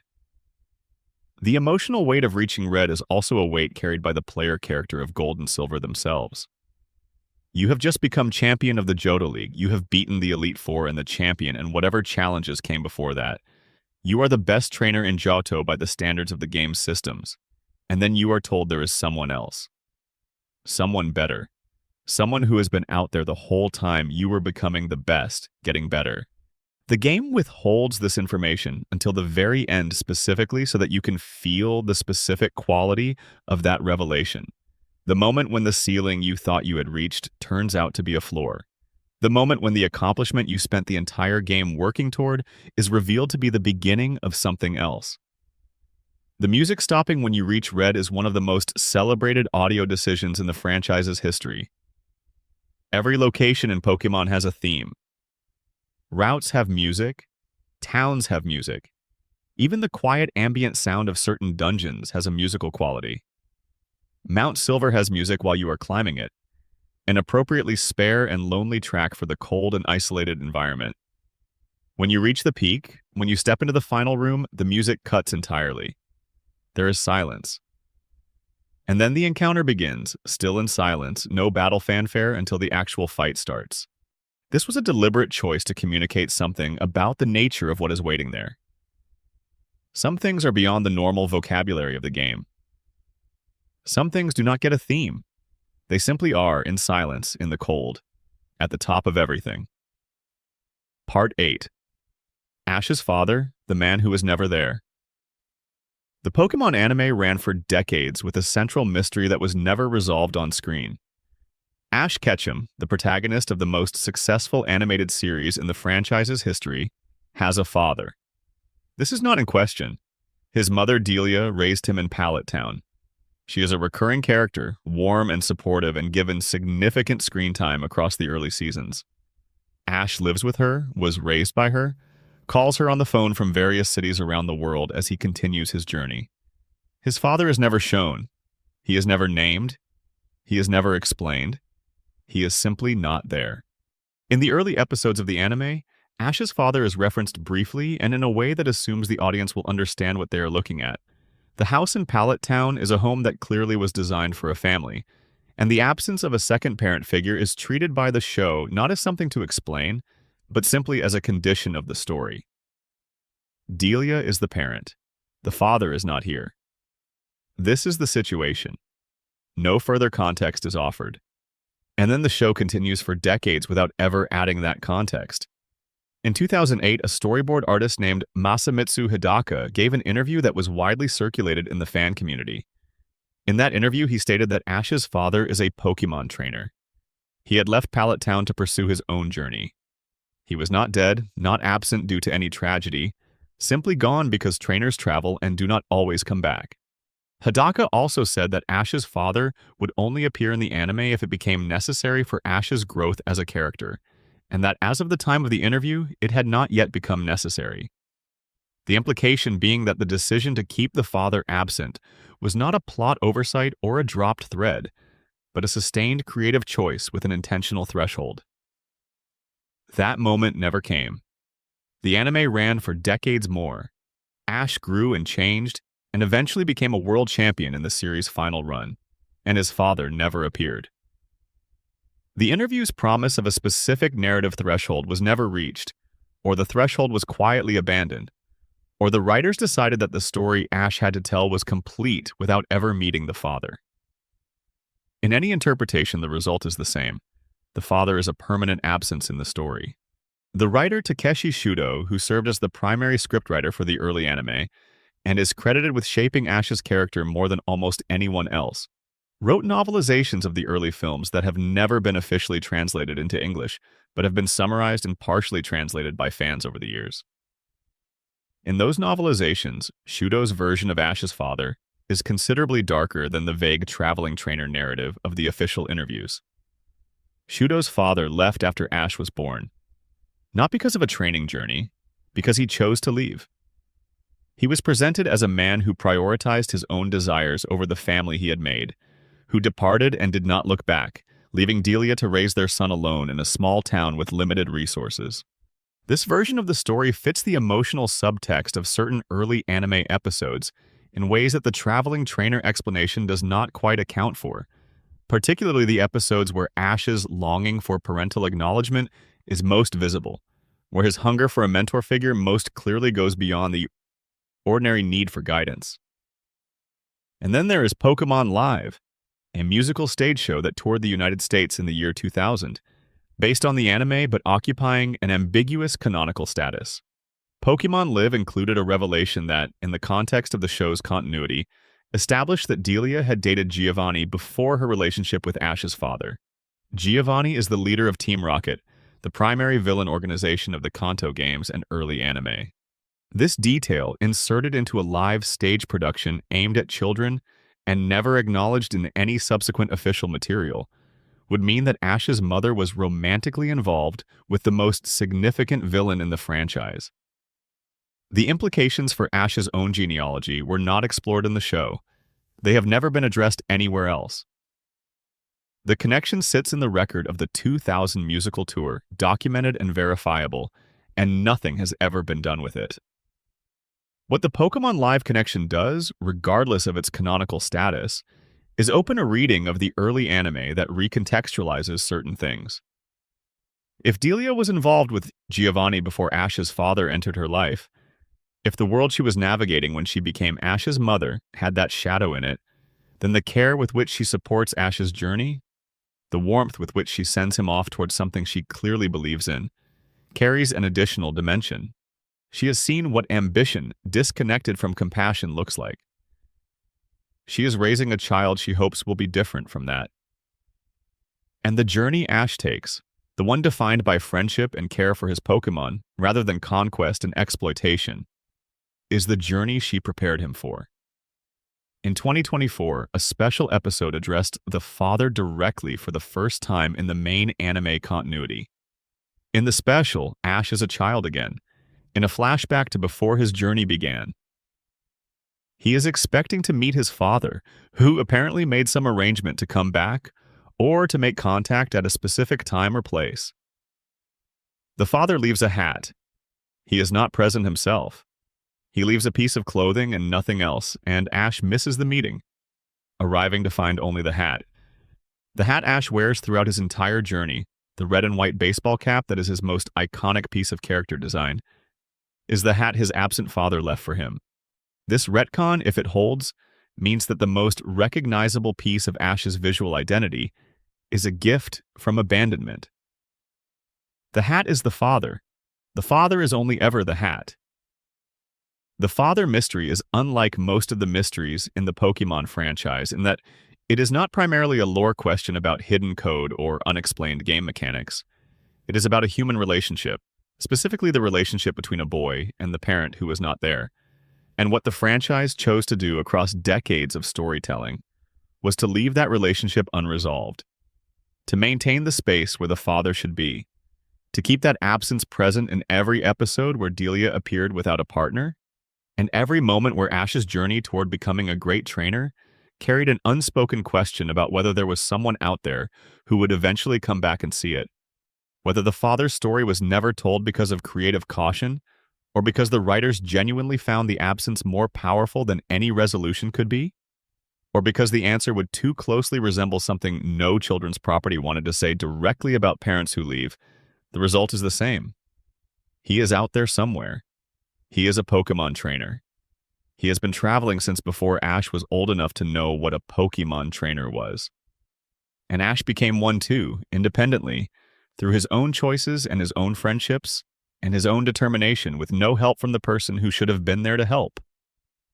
The hat is the father, and the journey is the answer to the question the father left unanswered. There is something worth noting about the way the anime handled Ash's relationship with authority figures and mentors in the absence of a father. Professor Oak, from the very first episode, functions as a kind of surrogate.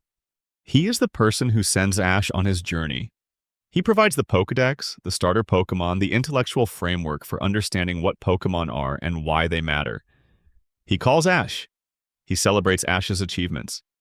He is consistently interested in Ash's development in a way that goes beyond what his professional role strictly requires.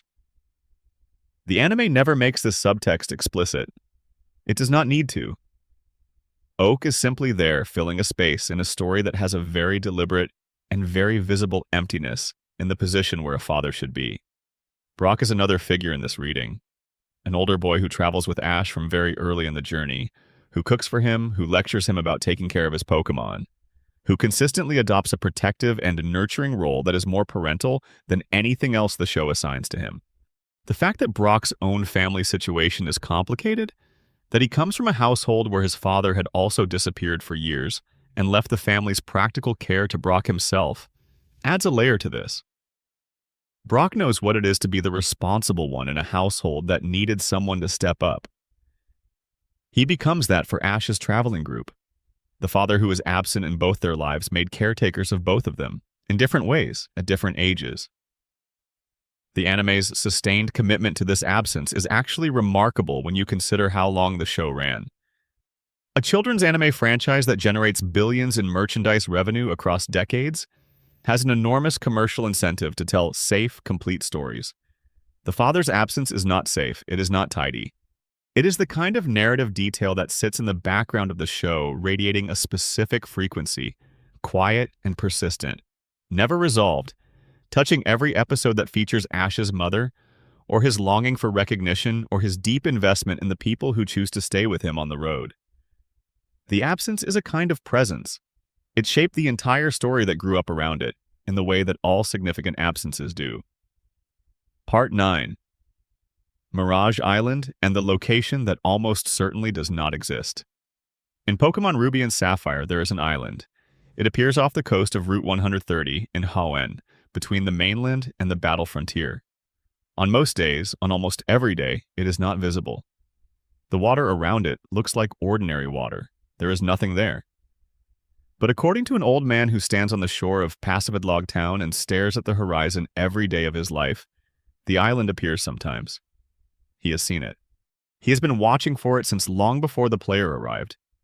He does not know when it will appear again. He just knows that it does, and that something extraordinary waits on it when it does, and so he watches. The island's appearance in Ruby and Sapphire was controlled by a mechanic that was not explained anywhere in the game and was not discovered through normal play. Every Pokemon in the game has what is called a personality value, a 32-bit number generated when the Pokemon is created that governs gender, nature, ability, and shiny status. The first 2 bytes of this personality value, a 16-bit number, formed each individual Pokemon's participation in the Mirage Island check. Every day, the game also generated a random 16-bit number. If any Pokemon in the player's party had a personality value whose first 2 bytes matched that day's random number, the island would appear. The odds are worth sitting with, because they are extraordinary. With a full party of 6 Pokemon, the player had approximately a 1 in 10,923 chance of any single one of their party members triggering the appearance on any given day. With the most favorable possible setup, the island would appear for a given player perhaps once in 30 years of daily play. In practice, the community eventually discovered that specific Pokemon with specific personality values could trigger it reliably, and that trading these Pokemon to other players allowed them to see the island. This made the island accessible through community collaboration in a way that individual play almost never could. The island was, in a sense, designed for collective discovery, designed to be a thing that spread through networks of players, helping each other rather than something a lone child could reach by exploring in the right direction. What is on the island? Wynaut and the Lychee Berry. The Lychee Berry was a type that boosted attack power and was otherwise unobtainable in normal gameplay. Mirage Island was mechanically speaking a delivery mechanism for a single competitive item. Its extraordinary difficulty of access, its almost mythological rarity of appearance, its dedicated NPC who watched the horizon every single day of his life, all of this was built around the delivery of one type of berry. The gulf between the mythology and the reward is enormous, and it is a gulf the franchise has visited before and will visit again. The thing that is impossibly hard to reach is almost never the point. The reaching is the point. The watching is the point. The act of believing something is there when the water looks empty is the point. There is a complication specific to the physical cartridges of Ruby and Sapphire that makes Mirage Island inaccessible in a different and more permanent way for many players. The original Game Boy Advance cartridges used a battery to maintain the real-time clock that governed daily events, including the Mirage Island random number generation. These batteries have a lifespan of approximately 15 to 20 years. Many original Ruby and Sapphire cartridges, purchased in 2002 and 2003, have now had their batteries die. When the battery dies, the real-time clock stops. When the real-time clock stops, the daily random number is no longer generated. The number remains at whatever value it was when the battery died, and it does not change. For players still using original cartridges, Mirage Island may appear permanently or may appear never, depending on what number was frozen in the clock at the moment of that small death. Some players discovered their battery had died and found the island always visible. Others found it permanently gone. The randomness had stopped, and with it the possibility of chance. The island was removed entirely from Omega Ruby and Alpha Sapphire, the 2014 remakes. Route 130's description in the remakes contains a detail worth noting. This route was once home to a mysterious phantom island. The past tense is intentional. In the fictional geography of the remade Hoenn, the island had existed and then stopped existing. It was once there and is no longer there. Whether this means it sank, that it moved, that it exists only in certain versions of the timeline, that the island itself was always more ephemeral than its few appearances suggested, is not explained. The game simply acknowledges that it was real in the old games and is gone now, and the Route 130 description is a small, quiet memorial to something that existed in that particular form only once and is now part of the history of a place that continues without it. The old man in Pacifidlog Town who watches the horizon is one of the Pokemon franchise's most affecting minor characters. He does not change his position based on whether the island has appeared. He stands there whether it is visible or not, watching. His vigil is not conditional. He does not go home when the island fails to appear, does not suspend the watching on the days when the sky is clear and the water is empty. He simply watches, as he presumably has for years before the player arrived, and will for years after the player leaves. He is the game's acknowledgement that some things are worth watching for even when they almost never appear. Especially when they almost never appear. The impossibility of a thing is not a reason to stop looking. It might be the most important reason to keep looking. What the old man represents in the broader context of the franchise is something the games rarely articulate directly, but return to repeatedly. The value of devoted attention toward things that most people have given up on. The island appears for him sometimes, not often, but sometimes. And that sometimes is enough to keep him at the shore. The game does not mock this. It does not present the watching as sad or futile. It presents it as simply what he does. And the implication is that this is reasonable. That watching for something rare and beautiful that comes without warning is a legitimate way to spend your time. In a franchise about searching for creatures that are hard to find, about the patience and commitment required to encounter something that exists but does not make itself easy to reach, the old man on the shore is perhaps the purest expression of what it means to be a trainer. The island is gone now, in the current version of Hoenn. The old man who watched for it is presumably still somewhere, watching a different horizon or watching the same one even though the island no longer appears there. The thing he was looking for has passed out of the world. But he looked for it.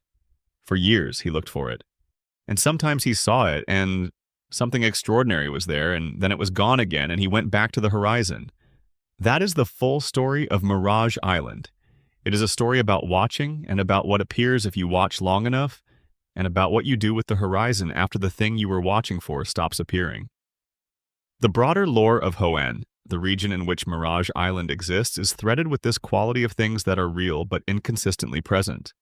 Hoenn is a region built on the tension between land and sea, between permanence and flux, between the part of the world you can map and the part that refuses to hold still. Team Magma wants to expand the landmass, to make the solid ground more permanent, to reduce the ocean's influence on the shape of the world. Team Aqua wants the opposite.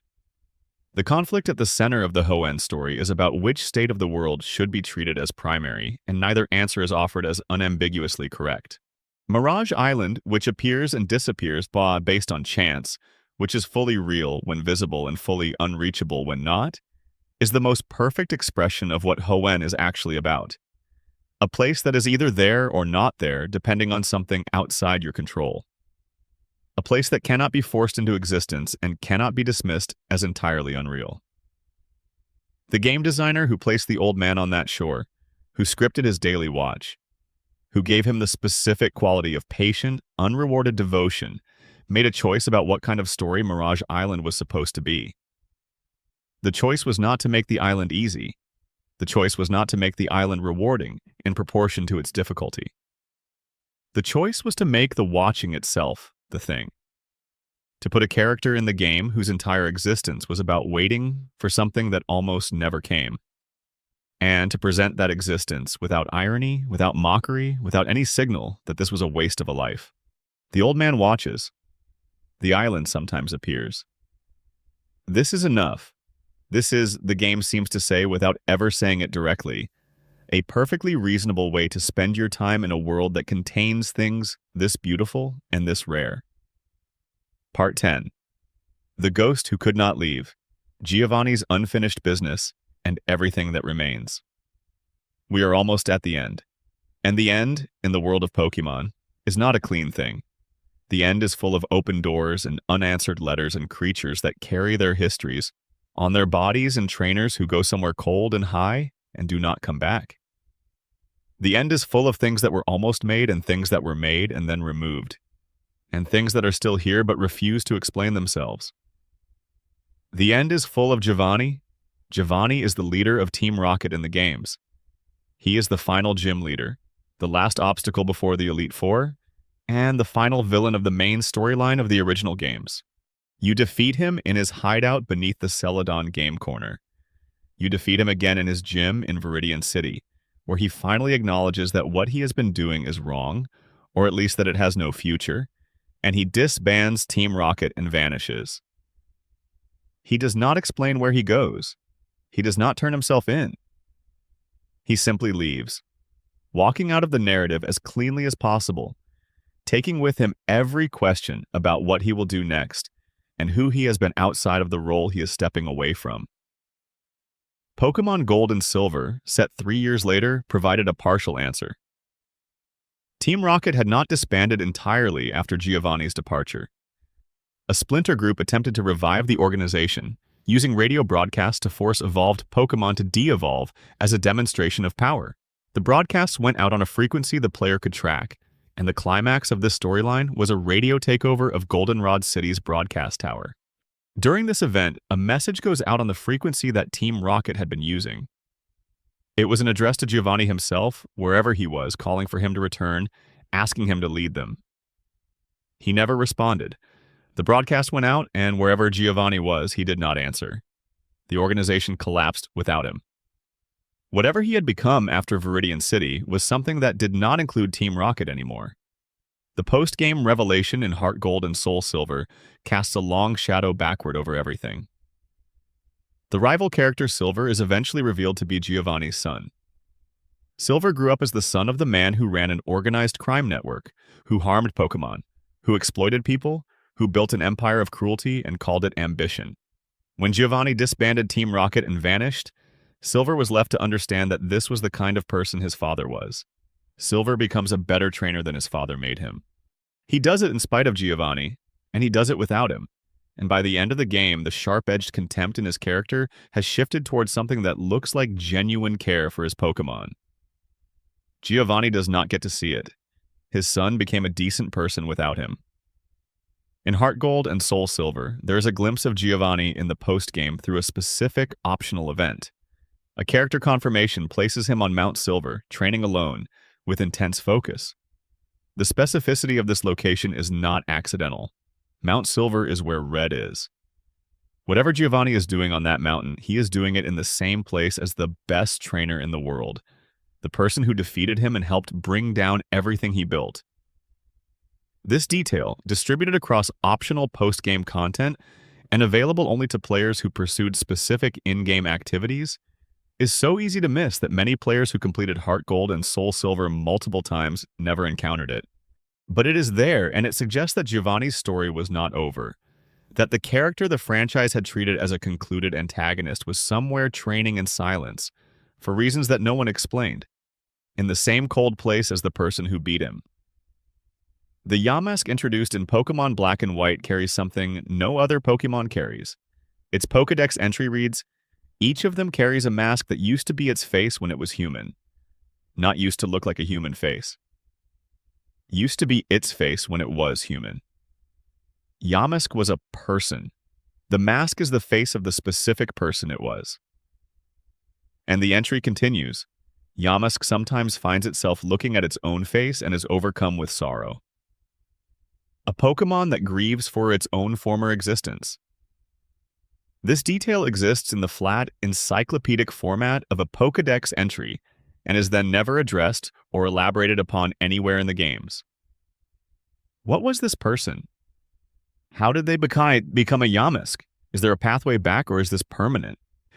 What happens when Yamask evolves into Cofagrigus, the animated sarcophagus? Does the face in the mask still grieve? The game hands these questions to you and keeps walking the way the world does. The Azure Flute is an item fully coded into Pokemon Diamond and Pearl and then not distributed. Its function was to allow access to the Hall of Origin at the top of Spear Pillar where Arceus waited. The event that would have triggered distribution of the flute was planned and then cancelled. Arceus waited in the code for years, present and accessible to data miners, visible in the unoccupied space at the top of the highest reachable point in Sinnoh, standing at a location that the game had built specifically to hold it. The encounter was eventually made accessible through different means in later releases. But the flute and what it represented, the original vision for how players would stand before the creator of their world with an instrument in hand, playing it at the summit to summon something that was always already there, was quietly set aside without explanation. The creator of the world waited in the code for years to be properly reached, and the method that was supposed to bring players to that meeting was never given out. There are things in the Pokédex that the franchise has never addressed and shows no sign of addressing. Haunter's entry says that if it beckons to you from the dark and you follow, you will never return. Gengar's entry says that the cold feeling you get when you are alone on a warm day is Gengar hiding in your shadow, hoping to absorb your life energy. Drifloon's entry says it grabs the hands of small children and carries them off. Phantump is the spirit of a child who died while lost in the forest, and who became this small creature, still lost, still searching for a way out. Shadinja exists in a space between life and death, and its Pokédex entry says that staring into the hole on its back will steal your soul. None of these details are followed up anywhere. They exist in the encyclopedia of this world and are left there, stable, accurate according to in-world sources, and completely unexplored. The games treat these facts the way the world treats most facts. They are simply true and life continues around them. And then there are the creatures that almost existed. The Space World. 1997 demo revealed the scope of what could have been. Kaudora and Raitora, electric tigers cut twice across 2 generations. Kanya, the Meowth pre-evolution, small and round, and evidently designed to be beloved, absent from the final game forever.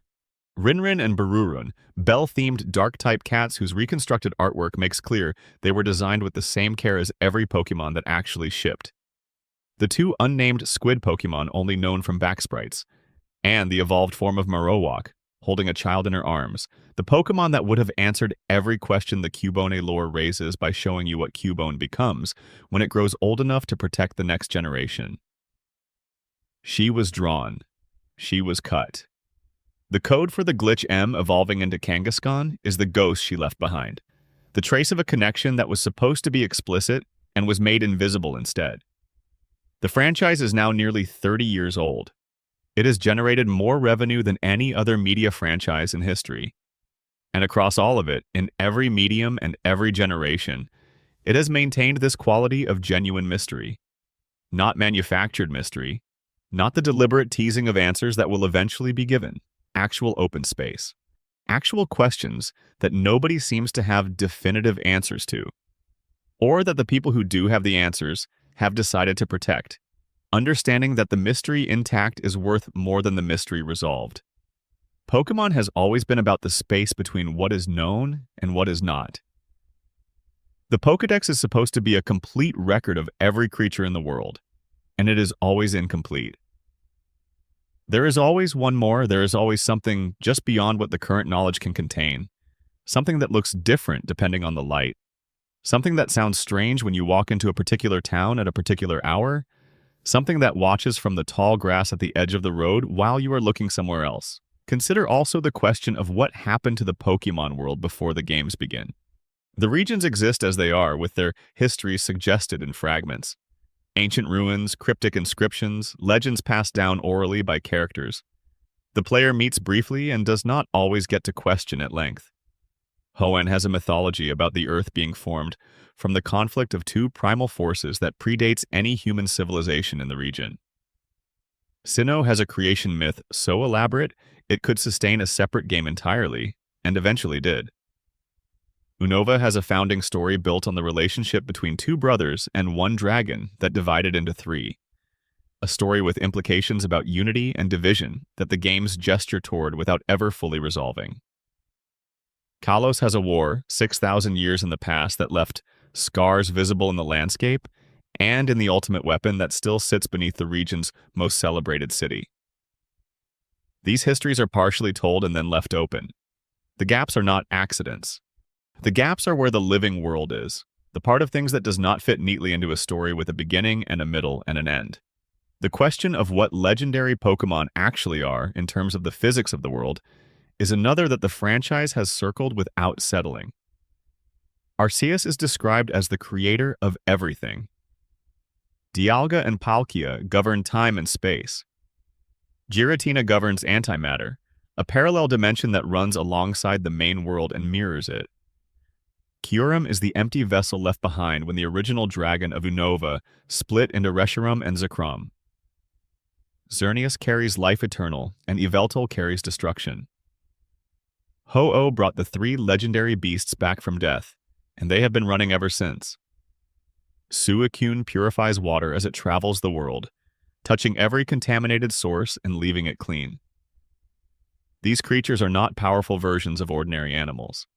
They are functions of the world expressed as beings, the mechanisms by which the universe operates given temporary physical form. And they exist in a world where a 10-year-old can challenge them with a pokeball, where a creature that governs the flow of time itself can be caught in a small device and carried around in a pocket alongside a Magikarp and a Geodude. The games do not explain how these two facts coexist. They simply coexist, and you are expected to find this acceptable, and most of us do, and none of us have ever been able to fully explain why. The music is playing somewhere, the tower stands or has been replaced.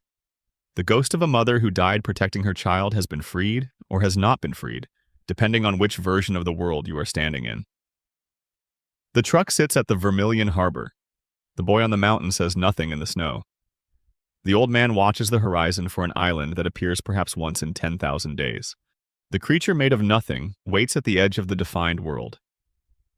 The small animal in the skull of its mother cries in the dark for someone who will not come back.